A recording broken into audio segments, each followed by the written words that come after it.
Hi everyone, Leo Kale here. In this watercolor demonstration video, I will be sharing two very important ideas that I learned about back in 2016 at a watercolor workshop in New Orleans with a world master watercolor artist.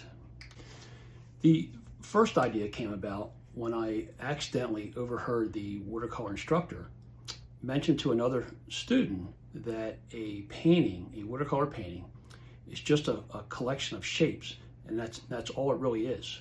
This seemingly benign comment really hit me like a ton of bricks. No longer would I look at a scene as a set or a collection of things. From this point forward, I would look at a scene as a collection of shapes, a pleasing arrangement of shapes, maybe even an abstract arrangement of shapes. This simple idea was a seismic shift in my understanding of painting. The second idea came to me from another watercolor workshop student. While walking past my work, she casually mentioned to me that I just needed to work on my edges. Edges, I wasn't really sure what she meant by that, but then it kind of dawned on me that the edges between shapes was a big deal in painting, and you've heard the term lost and found edges. Well, this applies to watercolor very much so. So in this watercolor demonstration, I'm going to elaborate on looking at a scene as a collection of shapes, pleasing arrangement of shapes, and then manipulating these shapes, the edges of these shapes, to create depth and mood and a sense of lost and found edges, so that it allows your eye to travel throughout the painting and settle on your focal area. So without further ado, let's get started. So all of my watercolor paintings begin in the same manner, and this is with what I call the glow layer. This is a initial layer of pigment that is fairly high ratio of water to pigment, such that it creates a very translucent layer of pigment, translucent enough for the ambient light to kind of penetrate this layer, hit the white paper, and then bounce back through this pigment. It's what I like to call the glow layer. So usually, it's usually always a warm hues. The warm hues will energize the final painting. So sometimes if I start off with too cool of hues at this point, maybe the painting ends up being a little more lifeless than it could be. So I always opt for warm hues at this stage, because, like I say, it really will energize your final painting. Really, the only thing you can kind of mess up in this initial glow layer is to not protect some of your whites. So paint very loosely. It's really what they call a wet into wet application of paint. Let things blend together. Here you can see some of the shapes starting to blend together. The shape of the water in the right lower part of the painting, and the weeds and foliage on the left side of the painting are literally joining together. The same thing will occur with the roof of this restaurant, as it will merge into the sky shape. So again, thinking about shapes and thinking about how they interact with one another, you'll notice I'm being a little bit careful around the white workboat, so that it will end up having some sharp or hard edges, and this will ultimately help pull the viewer's eye to this part of the painting. An important thing to keep in mind with this layer is that the pigment that you're putting down right now is going to dry back at least 50% of what you've just put down. So this takes a little practice of predicting how it will look. But if you're too weak with the pigment at this point, it will really fade back and maybe not have the energy that you'll need to help drive the final painting. So don't be too shy in being bold and saturated with color at this point, because, like I say, it will dry back 50%. And even in this painting, I will have to come back and strengthen some areas where the pigment has dried back a bit too much. For the roof of this restaurant, which is kind of like a barn roof, um, I'm using a hue called vermilion. It's a very warm red, and will really help give the painting a lot of energy towards the end. You can see here I'm beginning to introduce some light blues for the sky, totally allowing this sky shape. Again, the sky is a shape, allowing the sky shape to interact with the roof shape of the restaurant. So this first layer is kind of all about creating a soft interaction of edges, maybe except for the hard edges around the boat. But you can see the various large shapes that I showed you previously in the drawing. You can see those shapes interacting with one another at this stage of the painting. You'll see here that I'm going to make use of gravity. Gravity is a fantastic tool for pulling shapes into one another, pulling pigment into one another without physically touching them. So a very important tool is to use gravity to help gently pull shapes into one another. Always have a Kleenex handy so that you can blot up the extraneous paint on the tape around your painting. You create a beautiful wash for maybe a sky, and the last thing you want is for a big blob of paint to run into your beautiful wash that you've just created. So you want to make sure that you sop that up. Here you can see the glow layer has dried back considerably. It's at least 50% of what I originally put down, and I knew this would happen. So that's why I was rather strong in the beginning to end up with something like this. So with the glow layer being completely dry, I now move on to step 2 of six steps in my painting process. This step, or this layer, will be comprised of the middle values within the painting. This layer is really the meat of the entire painting. It's the will require the most amount of work. You can also have a lot of fun with this layer. This layer is where we're really going to allow some warm and cool hues to interact with one another, and you'll see that here in a little bit. But really, this layer, this middle value layer, is again the meat of the painting, and it deserves some bit of thought and carefulness, but not too much carefulness. As you'll see here, we're gonna have some fun with pigments, and let the painting kind of paint itself in some respects. An important aspect of this step 2 of 6 process is to maintain a level of translucency with this washes that I'm putting down now.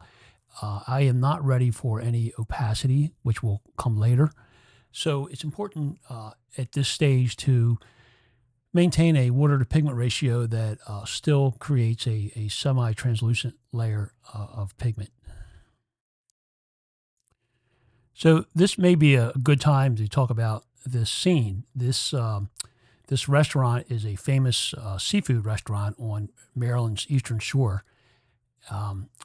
I go by it all the time. I've always been captivated by the shape of the red roof, by the white crabbing boats that deliver the fresh crabs to the restaurant. So a very quintessential Maryland Eastern Shore scene, and I hope you enjoy it. But I thought it was important that we talk about what the scene is here.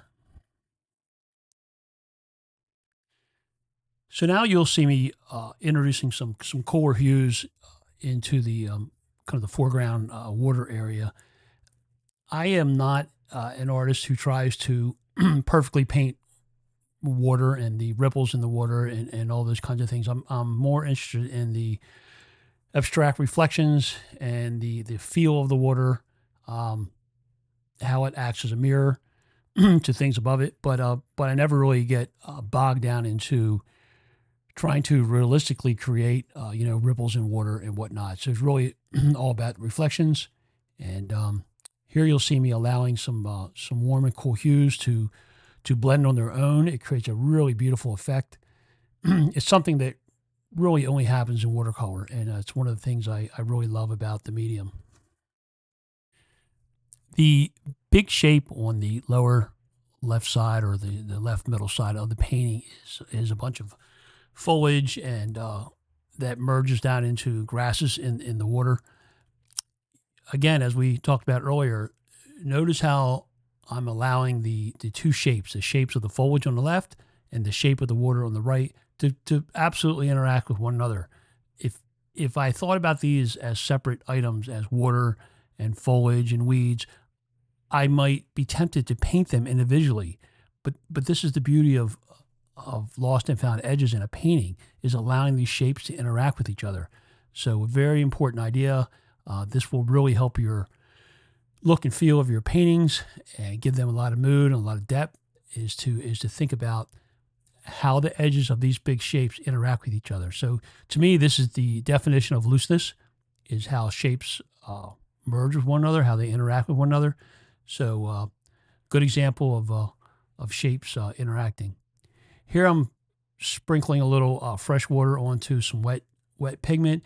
I wanted this foreground to have a bit of a mottled effect, so it's a fun thing to do, is to splash a little clean water into your wet pigment.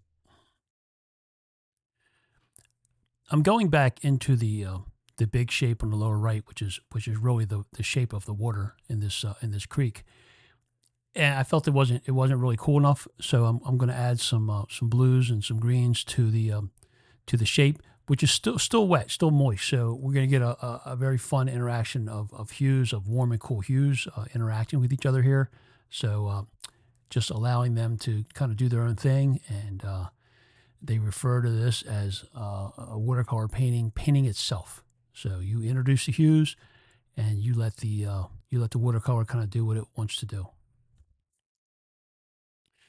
So once again, I'm going to make use of gravity to help pull these warm and cool hues together. It's just an amazing thing that I've never experienced with any other medium, is to allow gravity to pull pigment together, in a really beautiful way. So that's why it's important to work on something that you can pick up and tilt and turn and twist, and kind of guide the drips where you'd like them to go. This is not something you would ever do in an oil painting or an acrylic painting. So again, very interactive way to paint.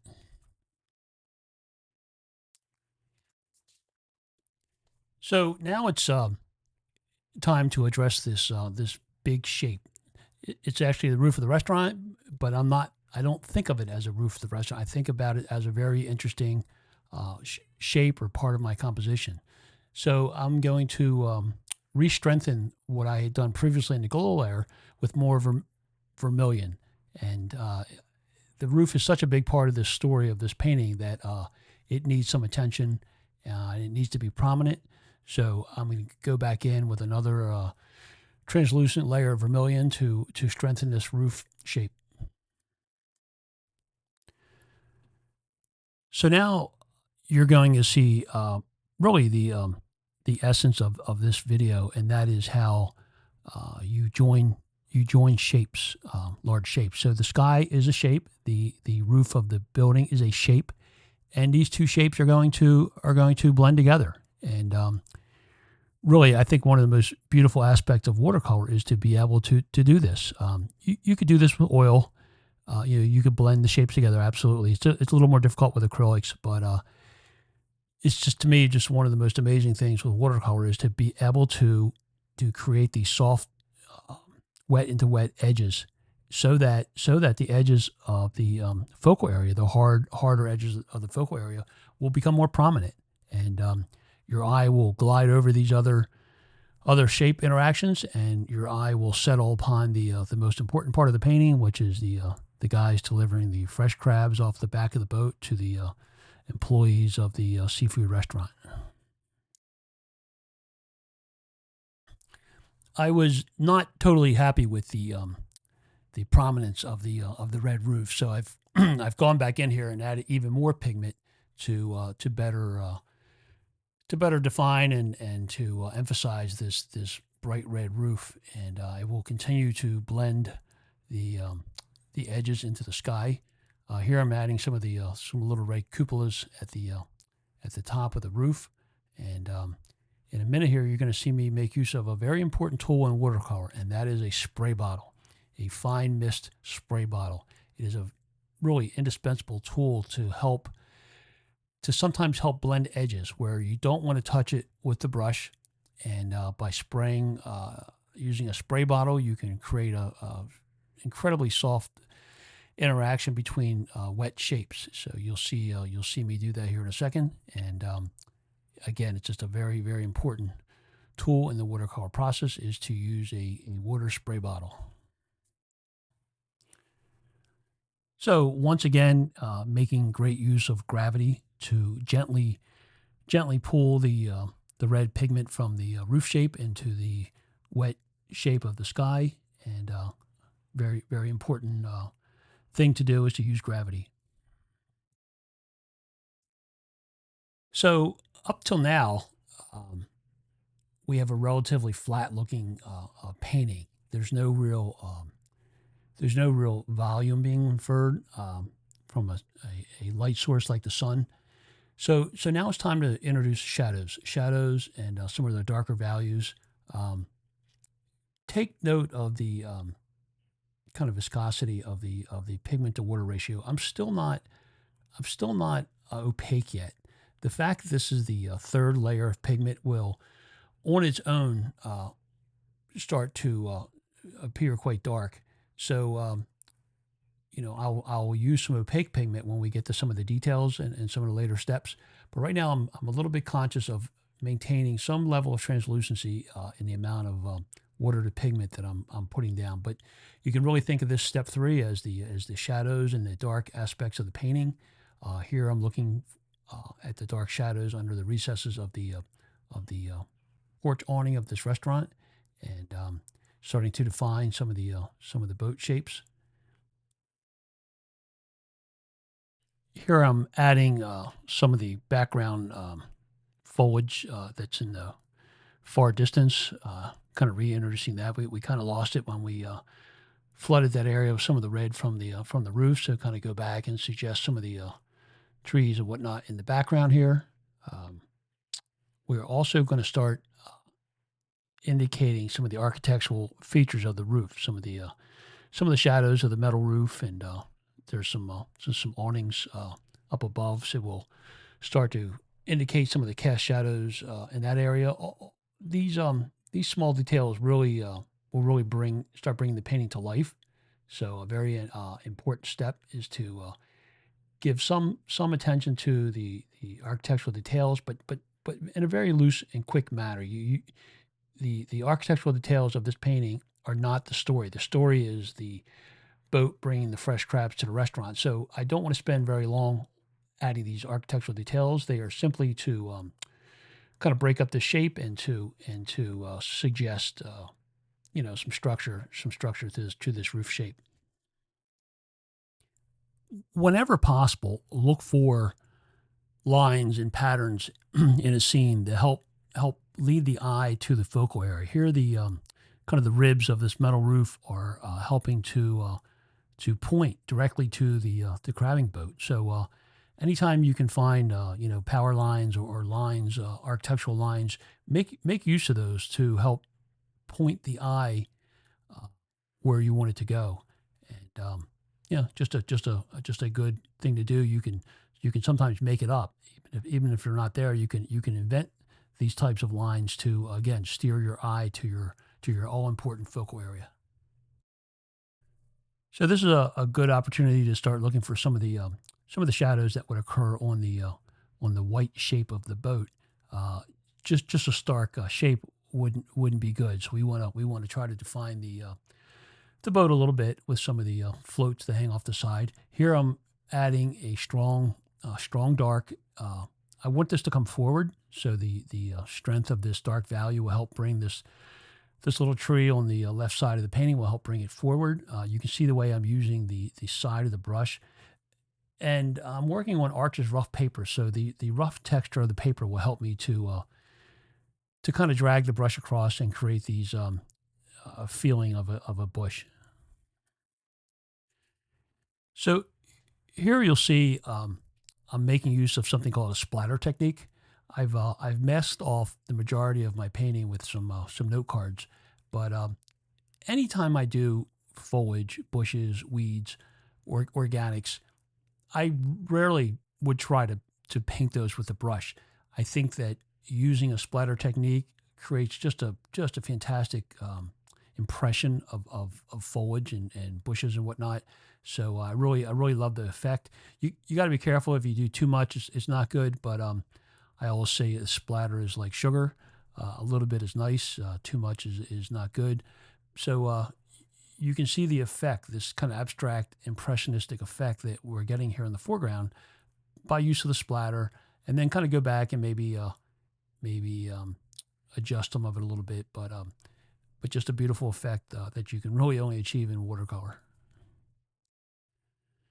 So one more thing to do, and that is to strengthen some of the darks behind the crabbing boats here. Um, Creating this dark area, this dark region of the painting is going to serve us very well when we come back with some of the figures and some of the highlights that will sit right up against these dark values. This is going to create just an area or region of high contrast that's going to really pull the viewer's eye to this part of the painting. Okay, at this point we have successfully completed a glow layer. We've completed the middle values. We have punched in some nice darks and shadows. Now we're getting close to the end of the painting process. We need to add some details. Some watercolor artists call this the jewelry. I really like that term because I feel like these opaque details will adorn your painting and really bring it to life. So I see a lot of paintings that could really benefit by learning to add this kind of details to the end of their painting. It's really where I create the story by adding figures and adding life and whatnot to the painting. This will help create the story of the painting, and just an incredibly important aspect of watercolor painting is to add these details.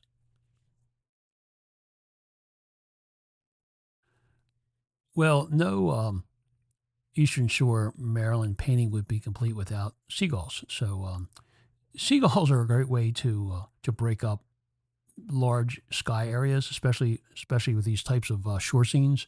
So don't hesitate to add some seagulls to your scene. It really adds some life to the painting. Here I'm adding some of the colorful striping to the crabbing boats. Looking for details. So what I'm adding now is steam. Um, Blue crabs in Maryland are traditionally steamed as a way of cooking them.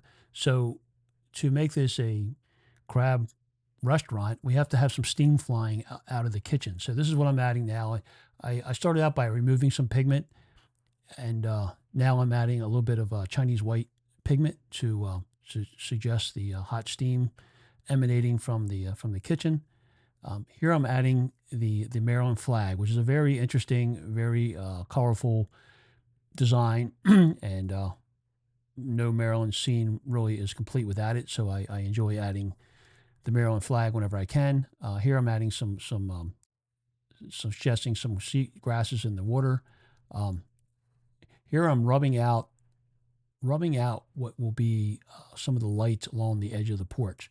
So by wetting the pigment and taking a Kleenex, you can lift pigment as I'm doing here, putting some reflections in the water. So lifting pigment is a very important aspect of watercolor painting.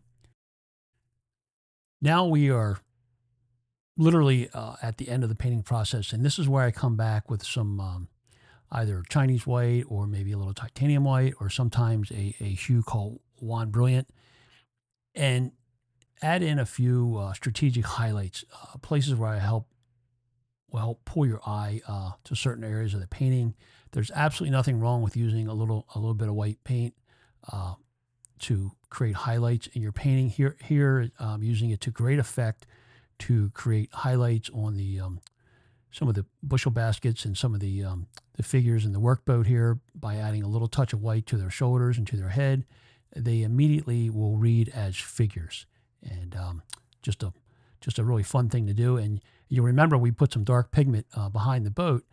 This was by design so that these highlights would stand out against that dark passage of the painting. You'll remember that we removed some pigments to suggest lights on the edge of the porch roof here. Um, it creates a little halo, and then what I do is I go back and I put a tiny dot of white paint in the center of that halo, and it really reads as electric lights. Again, adding some highlights to some figures. You have all the customers eating steamed crabs on the porch here, and now I'm going to add a few of the radio antennas and things that are part of the boat, and these lines will help tie the painting together. Will help tie the foreground to the middle ground. So again, very important and totally viable thing to do is to use a little white paint for these kinds of highlights. And the last thing to do with your painting is always remember to sign it. And this is a fun part of the process where I remove the tape from the painting. It helps to isolate it and acts like a little mat board. So all in all, pretty happy with the painting. The gist of this video was to talk about how shapes interact with each other and create these lost and found edges. So you can clearly see the big shapes are blending with one another here. And this idea completely changed my art and allowed me to paint in a loose manner and create depth and mood and atmosphere and all these good things in a painting. So very important idea, and that is to paint shapes, not things, and allow those shapes to interact with each other in a pleasing manner. So here's the finished painting. Pretty happy with it. Good energy. Has the mood of a evening, summer evening in Maryland. And I hope you guys enjoyed it. And I'll see you again on the next video.